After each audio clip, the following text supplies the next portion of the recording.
What would be the characteristics that you would look for that says to you, this is a high-performing team? I've been coaching teams for 25 years. I come into countries, I work with teams from different cultures. I come into very mixed up, disorganized, multifaceted teams. I've worked online with teams that are on every continent, all the members confused, et cetera, and where managers are doing lots of top-down sort of team managing, which hasn't been working. Because everyone on that team is not yet in a team. They are in a managed situation where the manager is leading the team. Now, there's a big difference. Leading a team can be done very effectively if, in fact, you do have a contract with each individual. But when you get the group together, they need a clear purpose, a very clear one. And if it's a brand new team, you need a joint vision. You need to assist the whole group to get into and fire up their own abilities together. A team, if they're going to work together, needs a joint vision. The same people have contracted to and agreed to produce that result over time.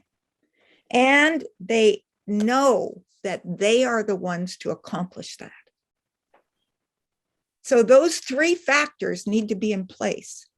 And when you do that and step back and give that job to the team, when we're formulating something, we need different kinds of team processes than when we are in the focused and concentrating point where everybody's doing their job and bringing back their results.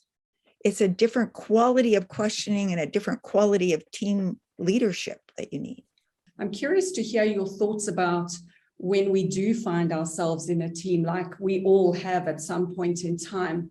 What do we do with that member of the team who's really just not working together with the team and perhaps is slowing the whole team down?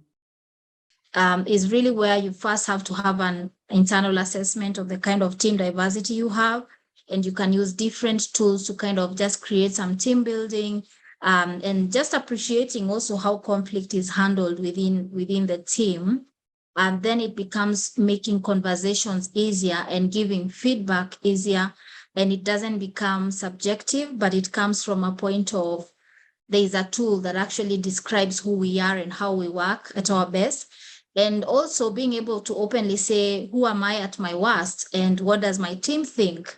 And being able to give feedback to one another in that way when the environment has been set. I'm not really a soccer fan, but I certainly live in a house where any Liverpool football match is blaring in the background. And I think what we all know for sure is that you can't have 11 goalkeepers on a successful soccer team. The same applies in business. So Jessie, I'm going to ask you a little bit maybe to talk about the importance of the composition of the team. And what should leaders be looking for when creating a team or reviewing the composition of the team? So I would think that a lot of times you might think that a team is actually working very hard and focusing a lot on that. And I feel like, especially for current days, I feel like we need to have sort of a team, a very clear sense from the team on the direction, the strategic direction, and have a clear alignment of that, and then can have a clear roles and responsibility and work towards that. So I think it's both the high efficiency, communication seamlessly, like excellent results and everything together. And plus that we also need to think about if this is a healthy organization and healthy people working together. So all these elements actually like come up together. What does trust mean to you, and how should leaders be looking at trust within the context of a team? The team needs to agree on a clear purpose. And with that clear purpose, they begin to build a different level and kind of trust. They're trusting the potential of the meeting to produce that result. It's not about self-trust. It's about trusting the potential of that environment, that engagement, that agreement, that contract. So a team leader needs to step back. In fact, often it's the team leader that produces the most difficulty, because team leaders want to lead. They want to keep in, oh, but you've got something to say about this. Oh, da, da, da, da. And so what we're generating is a joint vision around the contract.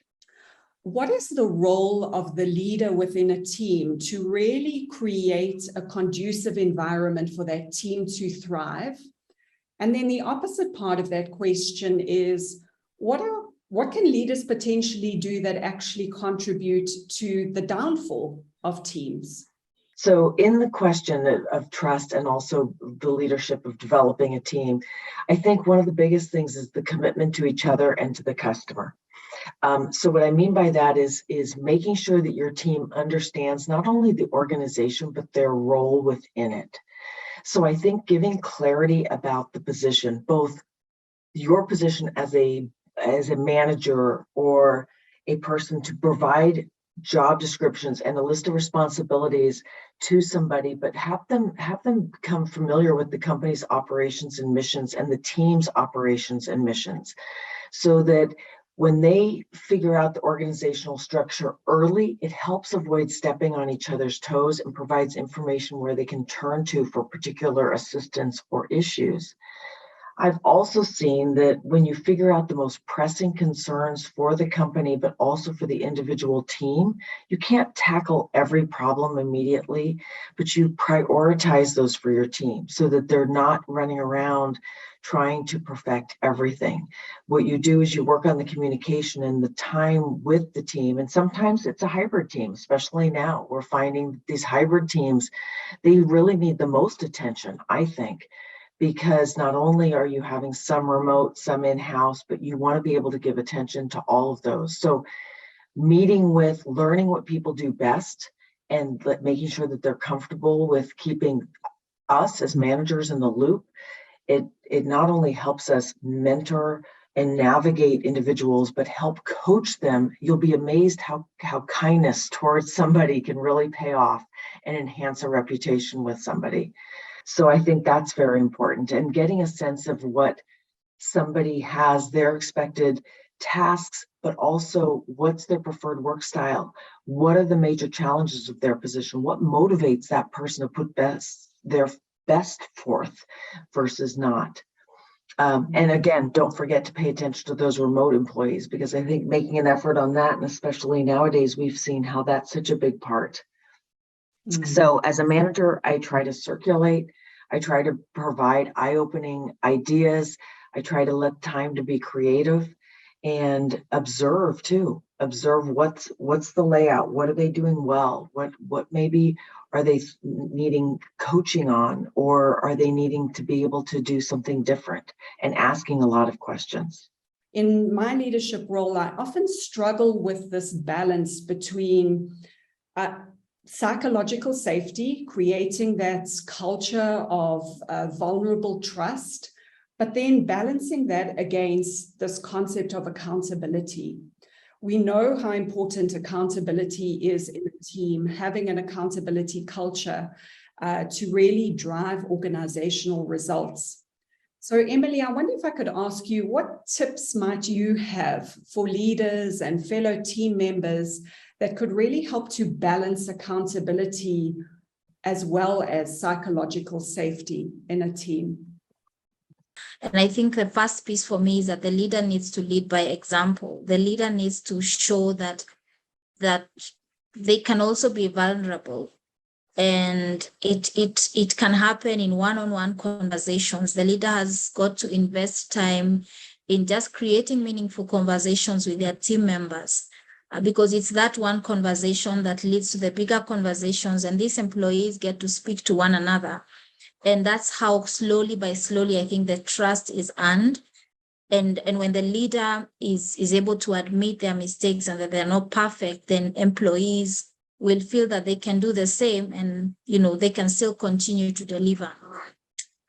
For me, the other piece I would give as a tip is inclusivity, so that nobody really is left behind, irrespective of whether they are very outspoken or not, irrespective of their contribution. Just the leader just being able to give enough space for everyone and chances, whether it is to give contribution, to give their opinions, and equal opportunities within the organization. Marilyn, do you have any additional thoughts around this balance between trust, safety in a team and results at the end of the day, holding people accountable for the results? Again, contracting is of the essence. Both trust and accountability start when people ignite their deep interest in accomplishing a goal. Now, the function of a good leader is to notice when people are meeting any kind of stop point along that route that they're doing. This is individual people, not people in a meeting, not people working together. They're very different topics. They need to have a clear purpose set with and for and of their abilities. And they need to know that they're the one to do it. And if they don't do it, it doesn't get done. And that the company is counting on them. And that's what accountability is. So there's a framework that needs to be created between the manager, the leader, and that person.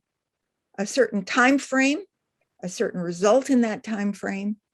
And I mean, it's clear as can be. There's not a matter of support needed until you've got a request and a promise being made. And as soon as that's in place, people will request. They will say, I'm keeping my promise, but something here needs to be done that I cannot do. And they will then be willing to share their accountability and their difficulty. We've all had this, we're different personalities, we show up with our different backgrounds, and we're in a team potentially where we find we're at odds with somebody, things are not gelling either at a personality level, or some of us, we high achievers and perhaps other team members are not operating in that same way. What influence and how can we influence the teams that we find ourselves in to really move from maybe B teams, some of them might be even F teams, up to, the A team? Sure. So I think it's important that, you can securely connect with each other. And what I mean by that is that back to the trust, that you really are able to trust each other to connect and be able to surface up some ideas.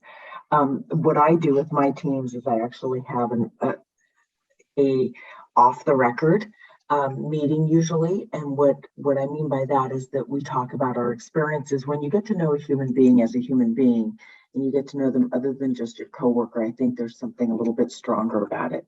So it's getting to know each other and what makes people tick within the team.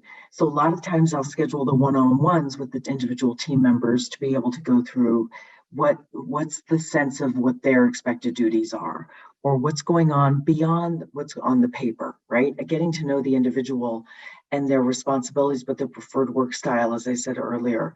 What are maybe some of the major things that they're interested in? What's the challenge of the position that's challenging them? But then also gather as a team. And in the team, you get to see not only the group dynamics at work, but you also get to meet and you can outline your goals together, share a bit about yourself, maybe both personally, I think is important too, because people get to know each other other than just the professional side.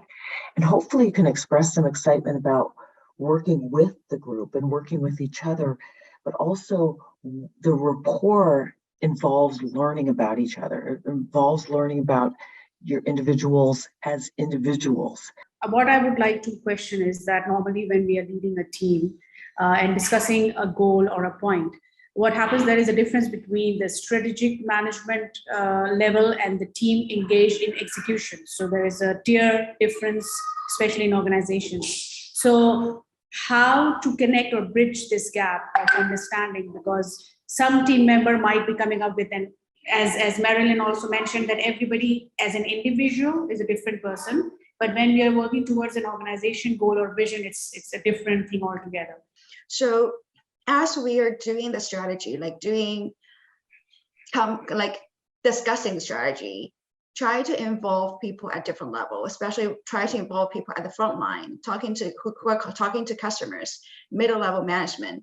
So there's an inclusiveness as we are making the strategy, as we are discussing the strategy. So there's already a sense of involvement and taking the accountability and taking all valuable information from the team to come up with a more comprehensive strategy. Just through this communication, then we share the same view or the changed view, the strategic direction of the organization. And it's to the benefits of a better organization that everyone in the team will benefit in the future. So that we will buy in and then get alignment. So I also tried a little bit in the box of what's the difference between alignment and agreement. There won't be a consensus ever in the team. There will always be people who are thinking differently, which is a great asset to the team. We wanted to hear those different voices, and that can actually help us to come up with a more comprehensive strategy.